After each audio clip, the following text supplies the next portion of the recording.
Invité d'Europe Soir avec nous, Agnès Levallois, bonsoir. Bonsoir. Vous êtes professeure à Sciences Po et vice-présidente de l'IREMO, l'Institut de recherche sur la Méditerranée et le Moyen-Orient. Cette bataille de Mossoul, elle a duré 9 mois, parce qu'il s'agissait de reprendre le principal fief de Daesh en Irak. Est-ce que cette reconquête porte un coup décisif aux djihadistes, Agnès Levallois ?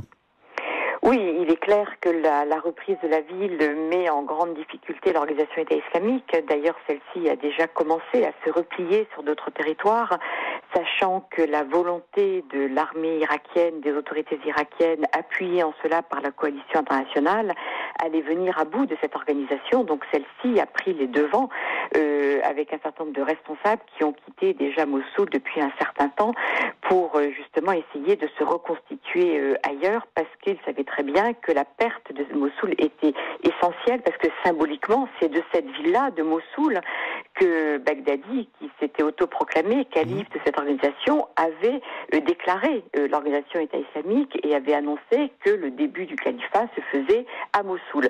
Donc la chute de la ville est quand même très importante en termes de victoire pour les autorités irakiennes, mais aussi de l'échec de ce projet politique tel qu'il a été porté par Baghdadi et ses lieutenants depuis maintenant plusieurs années. Et alors ça veut dire que maintenant, pour les forces de la coalition, l'objectif c'est Raqqa pour en finir avec le fief syrien de Daesh ?